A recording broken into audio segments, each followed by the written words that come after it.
WNST tale I have come to tell you if you are a Washington Capitals fan. Ed Frankovic joins us now live via satellite from his palatial estate somewhere between Ellicott City, Laurel, and Bowie. As, I guess throughout the DMV, when the Caps win 3 in a row, Ed, all the negativity sort of fades away, and perhaps for another round or another day. But you have to feel good about how the hockey team's playing right now, heading out to Columbus on Monday night. We're all getting together. I'm going to be heading to Michael's Cafe on Monday night and, hopefully getting the lobster roll because they've been talking that up. But also hopefully capping this thing and trying to get a couple days off and not have these Game 7 nightmares, brother. Yeah, anything to avoid a Game 7 would be great. Although Blue Jackets coach John Tortorella insists they're coming back there, but, that's John. Let's be honest. They're favored to win Game 6, right? So the money would say we'll be doing this again on Wednesday night down in D.C., right? Yeah, that's what the odds. That's kind of the way this goes, right? Yeah. Even though the Blue Jackets haven't won on home ice, the Capitals hadn't either until they won on Saturday afternoon. Another overtime thriller. And Braden Holtby certainly was the story, especially in that third period, because Columbus was all over the Capitals. I didn't think the Capitals were anywhere near as good as they were in Game 4 on Thursday. I don't know what it is about home ice in the playoffs right now, Nestor, but the Caps they just do some crazy things on home ice that they don't do on the road. And the game was very losable, at various levels, right? Like, I had that feeling, that the bad feeling, many times during that game as a Caps fan. But not just that, just the way they were playing. Just the fact that they're in that circumstance at home after having a lead. How many leads must they squander? How many bad penalties must they take on their home ice, right? That's really what this has been about. And Grubauer couldn't save him in the early going. Holtby has been a $6 million goalie, right? $6 million man like Steve Austin, right? Goaltending, so important in the playoffs, and that's been the difference in the series. Braden Holtby, 3-0 as a starter, 17-4-2 lifetime now against the Blue Jackets. He is the difference maker. He didn't have to do a whole lot on Thursday in Game 4, but Saturday he had to do everything, especially in that third period. And it's just maddening to watch the Capitals get the lead and just fritter it away with just stupid mistakes. The first goal Columbus scored Ovechkin on the power play. I didn't think Ovechkin had a very good game at all on Saturday afternoon, but we can talk about him later. But Matt Calvert gets 2 rush goals because of mistakes by Ovechkin and Oshie. And it's just like the Capitals, when they get it home, they seem to think they have to make these prettier plays or fancier plays, and they get out on the road and they simplify. And they've won 6 of their last 7 on the road by just playing smart hockey. You don't have a play in the neutral zone. You don't have a play in the offensive zone. Either throw it on net or throw it behind the net. And they get away from that at home, and that's what makes it maddening. And then that third period, boy, you could just see Columbus put everything they could into that third period because the overtime was a totally different story. The Capitals carried most of the overtime, although there were still mistakes. But Columbus doesn't have the depth the Capitals have, and I think that's what the difference is in the series right now. They threw everything they had at the Caps in Game 5 and Period 3 to try and put that one away so they could go home and win it, and they gave everything they had, and Holtby was huge in net, and they just kind of ran out of energy, and the Capitals seemed to get some life in the overtime. But, boy, it could have gone either way in that OT for sure. Yeah, there's a part of this. Forget the Capitals, forget your love of hockey for a moment, right? Like, you love hockey even more than I love hockey, although both of us have spent a lifetime being hockey fans, traveling, doing crazy stuff, having relationships and friendships throughout the sport, as I've done throughout my life, beginning when no one cared about hockey here, and I was the Skipjacks reporter back in 1984 and 85. But, it was an afternoon like that on Saturday, and I did not go down to the game. My wife's been under the weather literally for like the last month, in and out of, various, ability to be able to go do stuff. And I just didn't go, and I've been working all weekend on a whole bunch of projects. We're getting our road trips on sale now for Charlotte. Also, circling the wagons on the Ray Lewis trip, trying to figure out what's going on with the Orioles. We got the draft, so I'm sitting here watching this thing, and look, I watch a lot of sports, right? We all watch March Madness. We watch UMBC. Some folks watching the NBA and the Wizards. A lot of folks watching the Orioles, for better or for worse. People like NASCAR. People like golf. People like tennis. There's stuff out there for everybody. There's all sorts of action sports for whatever your taste is. But as I'm sitting there watching this thing in the third period of Game 5, and I'm thinking, you know what, I'm an unsatiated Caps fan, right? Like, I've put a lot of time, a lot of heart, a lot of energy, a lot of miles, a lot of up and down 95, 295, Phil Jackman from back in the days, you know, he and I going down to the Capitol Center, and, you know, those memories of you posting about Langways and drinking and stuff like that. But the excitement level we've been treated to as Caps fans, and I can compare it to the Bills. Look, the Cubs fans never had any excitement, right? Like, they never came close to winning. They always stunk. That's a different level of on the edge of your seat. Like, the Eagles have had 2 or 3 generations of, you know, Jaworski, Randall Cunningham, Donovan McNabb, where they thought they were good enough. The Capitals have now had the Langway era that led to the Kolzig era, that led to this Ovechkin era, and it's all been unrequited. But as I sit there and watch these games, they do suck you in, and there is something about the laundry. But more than that, dude, it's so exciting. You know what I mean? I'm a Ravens fan, and I'm a Steelers hater, and, you know, I've been a Yankee hater, and, you know, all these big games, whether you hate Duke, love Duke, whatever your sport is, you know, if you rooted against Tiger Woods or for him, there's just nothing like the energy of a tied Game 5 in a Stanley Cup playoff. And, you know, I can't imagine that hockey can't grow from that. But 40 years later, it's just you and me, and the same guys that love hockey still love hockey. But if there's ever a sales pitch for hockey, it's this series in the way it's been played, with the ups and the downs and the mistakes and the stupidity and the penalties and all, and the tough guy stuff after the whistles. But this series has really had everything, right? Yeah, and there's nothing like playoff hockey because the overtime, it can end at any second. It's not like football. We've talked about this where you can drive. You know the team. You feel like the team's going to win because they're driving down. They're going to get close.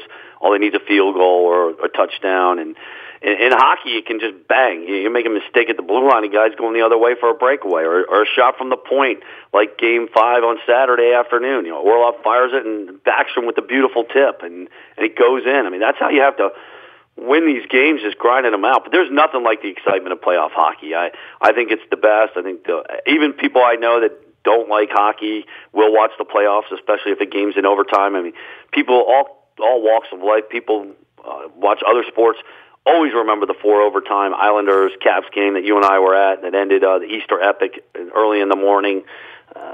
I somehow see our fate right now, as every listener would say. That's what you and Eddie are going to be doing on Wednesday night, right? I mean, if we're not at the rink on Wednesday night, I really will believe they're going to win the Stanley Cup. I will believe that they got punched in the mouth twice early, and they learned their lesson that we don't want to be playing hockey Wednesday night, and we certainly don't want to be playing third-period hockey Wednesday night. And I won't feel good, Ed, if there's a 3-1 lead going into the third period, because I've seen the way they've played this week. They need to nail this down on Monday night. There can be no Wednesday. I agree totally. You have to go in there and you have to win that game, and they need to play like they did on Thursday night because that's the only game of the series where they really locked it down and played well in that third period. You look at Saturday afternoon, boy, they were atrocious. They had 1 shot on net in 20 minutes. If it wasn't for the great Holtby, this thing is they're going to Columbus needing to win just to get the thing back to even. So the goaltending bailed them out.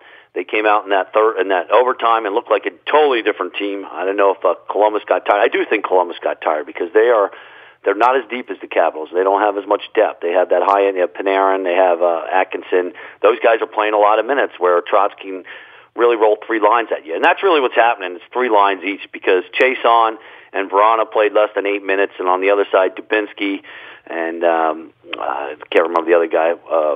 Both played under 8 minutes. Letestu both played under 8 minutes. So it's just it's a top 3 versus top 3, and then on the back end, you know, the Blue Jackets love to ride Seth Jones. He's a heck of a player, and he's playing a lot of minutes. So the more they can hit that guy and wear him down, the better it's going to be.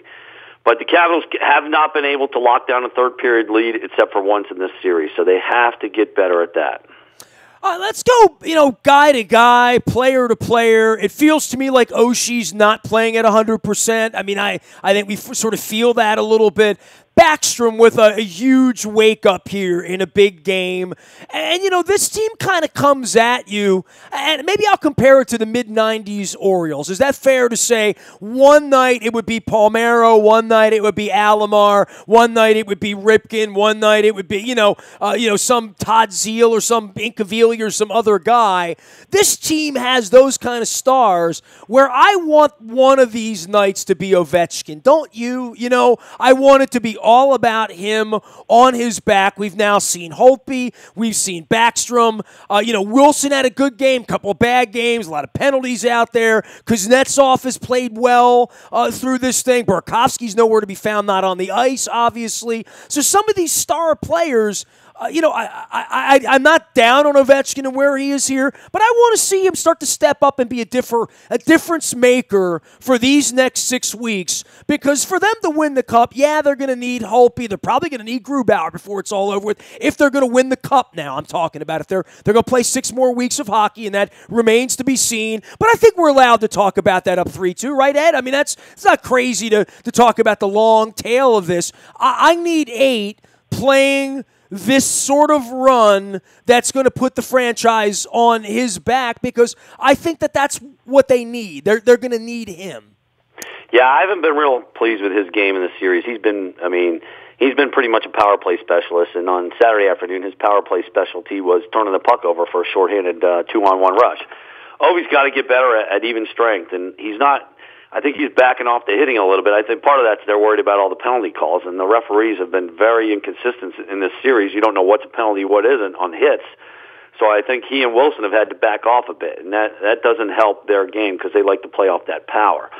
But he been a lot of retaliation stuff, right? Like stupid, literally junior high stuff in between these teams, because I don't think there's a lot of built-in disdain here, right? I mean, literally, right? No, there's not. I mean, because they don't play each other they play each other 4 times a year, and Columbus's big rivalry is Pittsburgh, and Pittsburgh owns them. Of course, the Cavs' rivalries are Pittsburgh, but Philadelphia's right there too, as well as the Rangers. But Orpik going up and down the ice, with this guy, dude, go play hockey, bro. Come on, man. We need you on the ice here, right? Yeah, and Ovi's he's got to get his skating, and the thing I'm not liking about Ovi's game right now is he's trying to make the move, and that's something Trotzy told us when we were out at Michael's Cafe, 3-4 weeks ago. If you don't try and beat guys 1-on-1 or 1-on-2 or 1-on-3. If you don't have it, throw the puck behind him. And Ovi's turning that puck over too often, coming in the offensive zone on the left wing boards. He's trying to make that toe drag inside move, and they're on that. They're just on it. So he'd be more wise to, if he doesn't have a lane to shoot, because they know he likes to shoot, block it, just throw the puck off the boards behind him and go in, and then now you can take a good, clean hit at him and not get called for a penalty. So that's one thing I'd like to see him bring into his game, to maybe put more heat on the Columbus defense and get him going more, because he's not going to beat guys with his speed. Now, he's had some breakaways. Chason made that good play. I can't remember if it was Chason, but Ovi had that breakaway, remember, against, what was that, Game 3 that Bobrovsky stopped him on. So, and that and that would have been a Salter at that time. They wound up winning the game, but yeah, I need to see him step up and play one of those games of his life. Not Beagle withstanding, or some of these guys at the bottom of the roster that can play the role of star power. Because I think by and large, man, they've played pretty well when they're not playing stupid. That sounds like a crazy thing to say, but if they had stayed out of the box, the series would be over. I mean, they've been the better team. I mean, if they'd lost to these guys, you'd have to say that Trotz is getting fired. They would have lost to a lesser team, in my opinion, and they still might lose this series, Ed, right? I mean, they're the Caps, and it's weird, and, they still have to go out there and win in that hellhole. It's a tough place to play, even though they've played well out there, but they've been the better team most of the time in this series, for my eyes. Yeah, they outshot them all 4 games until Game 5, and then it was that one period, the third period on Saturday afternoon, where they really struggled, and Columbus was all over them. So They have definitely been the better team, but they dug themselves that huge hole, like you said early on, with the penalties and the poor goaltending. And they're down 0-2. This is anybody's series still, despite the fact that the Caps are up 3-2. And if they don't play well, then you're just rolling the dice. And we've seen the Caps play so poorly in so many Game 7s that it's almost like you'd rather be the road team in Game 7, because you get that nervous energy in that building there at Capital One Arena, and it just can work against you. So I'd like to see them wrap it up on Monday night. It's going to be hard. You don't want to hear much from that cannon, that's for sure. And they just have to play the way they played on Thursday and be smart.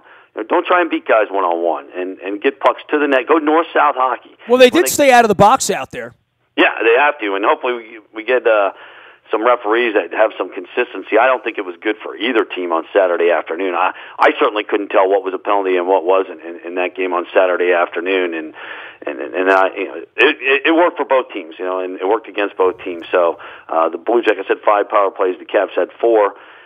But I never had a good feeling for, okay, that's a penalty and that's not a penalty. And you really need that from the referees in a game. You need to know early on what's going to be a penalty and what's not. And you usually can figure that out with the stick fouls and the hitting and where you can put your body on somebody and can't. And that really helps. And I'm not sure who's going to be officiating the game on Monday night, but there's several good ones, and the Capitals are due to see some good ones. They haven't in the last few games.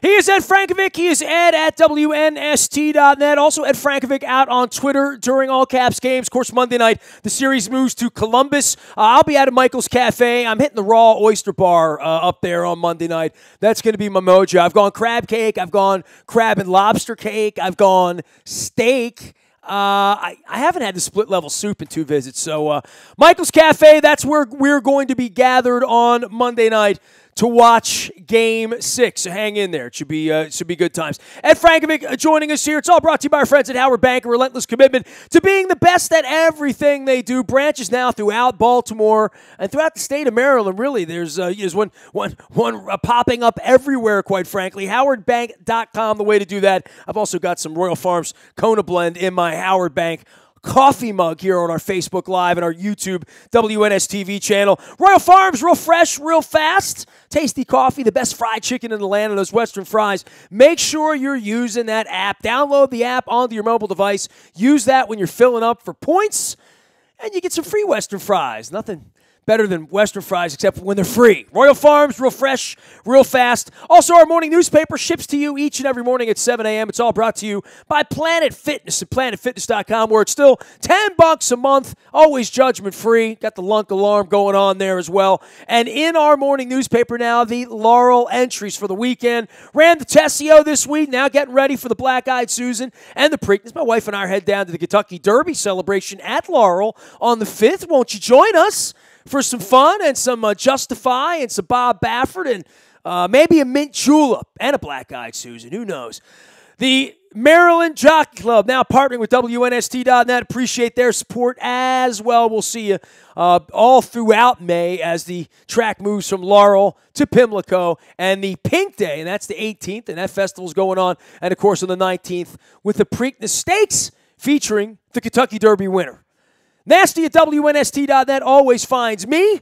And, of course, we're out on Facebook and Twitter and LinkedIn and Snapchat and all that good stuff as well. Ed, to wrap this thing up before we get to Game 6 here, and I have no idea where this thing's going to go, but the Holtby thing needs to be discussed, and you talk about him stonewalling and being the player of the game and all that. For those who missed the season, right, do a little revisionist history about how we got to a point where an unrestricted free agent was actually in the pipes for Game 1, a loser, and Game 2, and came back. This is where the book takes a turn, right? Like if they've all got long beards 6 weeks from now and, the Cup's coming into the harbor with Ovechkin and you and I are drinking Tom Ebright champagne out of it with Trotzy, you'll go back to, well, what happened with the Holtby thing, and where's that gut feeling? And Trotz is going to have a lot of explaining to do because now it's on Holtby, right? They're not going backwards at this point, right? No, they're not going to Grubauer for sure. And I thought Braden had a really great start to the season early on because remember they had 2 rookies in the lineup on the blue line, in Christian Hughes and Madison Bowie to start the season. And they had a very good first half, and the game was different in the first half. And Holtby was very good in the first half of the year and looked like he was on his pace to get his 40 wins again. And then January 1 hit, and the league ramps up. And I think that's when teams started exposing the Capitals' back end, and they knew they needed to do something because the game gets tighter, it's tougher, it's more physical, it's faster. And that's when the chinks in the armor started coming on the Capitals' defense. And eventually that gets to a goalie, and the goalie starts getting into some bad habits trying to cover for those mistakes on the back end. And I think that in February, that's when it started sliding away for Braden. He got a little bit of an injury, too, and he really started struggling. And the defense was really a problem area. And that's why Brian McClellan had to go out at the deadline and get a Michael Kempney from Chicago and a Jacob Jerabek from Montreal. And they stabilized that back end down the stretch. And while they were stabilizing, Grubauer got the net because Holtby was hurt a little bit. He had a lower body issue. Grubauer got really hot, and he was playing well. Well, you feel like you can win the cup with him. I mean, obviously, Trotz felt like he could win the cup with him because he put him in the net, right? Literally. Yeah, and Grubauer played well, and he had his numbers from the end of November on backed it up. And he is a restricted free agent this year, so he's a guy that's in a contract year. He's playing his hardest. He's playing well for big money. And but what I liked down the stretch was what I saw. I saw Braden Holtby getting back to Braden Holtby down the stretch, and he won 5 of his last 6 starts. And to me, the Capitals, I think, got enamored with the fact that Grubauer went into that game on Pittsburgh on that Sunday night, and the Capitals beat the Penguins, and he was in net, and he made a lot of big saves. And they won the division. And I think that's probably when Trotzy and Scott Murray, the goalie coach, probably said, we're going with Grubauer for the playoffs. But the very next night, they go into St. Louis, a game St. Louis has to have to try and make the playoffs. And the Capitals are tired because they played in Pittsburgh the night before. And Holtby just turned in a gem, and he stole the game.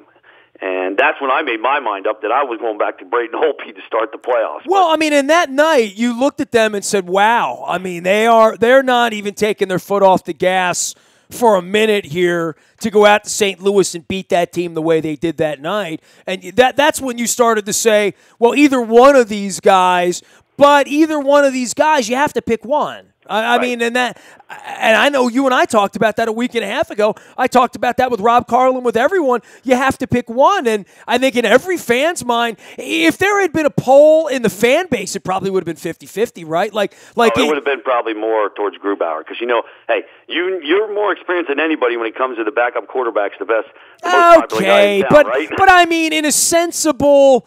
There was no wrong decision for Trotz, right? The only wrong decision is if you lose the first 2 games on home. Oh, they did. And then all of a sudden it's the wrong decision, right? Yeah, for me, I would have switched after the first game, but hey, he was giving Grubauer another chance. The Flyers certainly gave Brian Elliott another chance, and he earned it for 1 game and then got yanked, and now Neuwirth is in, and Neuwirth's keeping that series alive.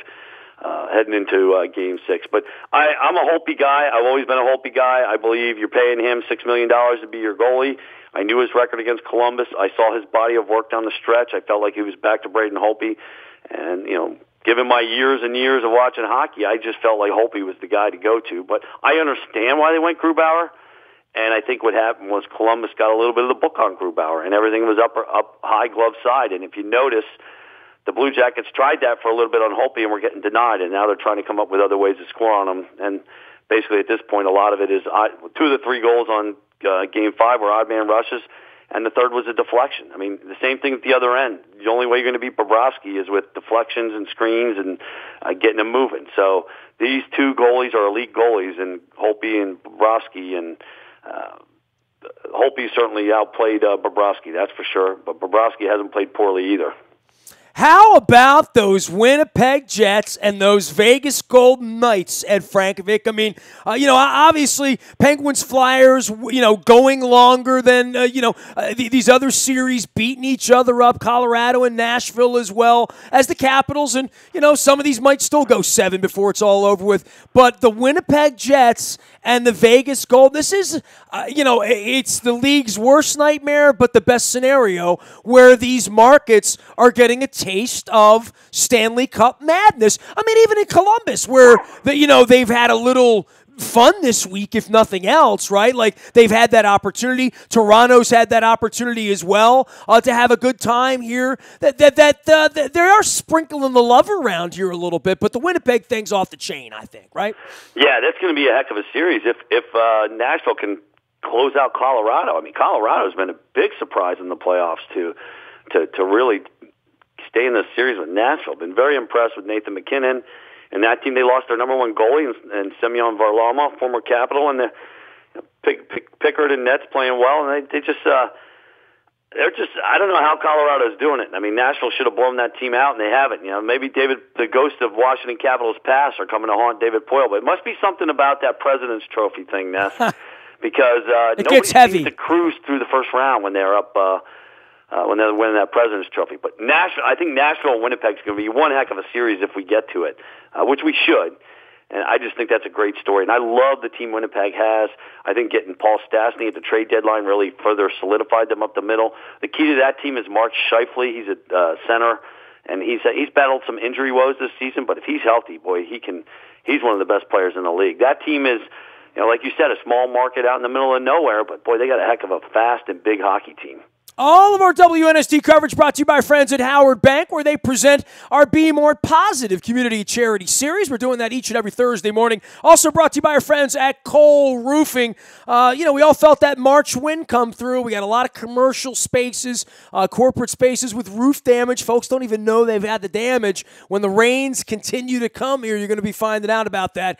Reach to our friends at Cole Roofing. Billy Cole, we had a mulligan on him last week. We're going to get him back on the air this week, be talking about all things NFL draft. We got draft coverage here all week at WNST.net. You can find it all out in the buyatoyota.com audio vault 24 hours a day from anywhere in the world by downloading the TuneIn Radio app. We do come in crystal clear from anywhere you happen to be. We're going to be happening to be out on Twitter and Facebook and all those places with Ed Frankovic on Monday night for Game 6. Oh, we love hockey around here. The good old hockey game. It's the best game you can name. That's what I think anyway. Nasty at WNST.net finds me until then and through the draft and our full coverage around here.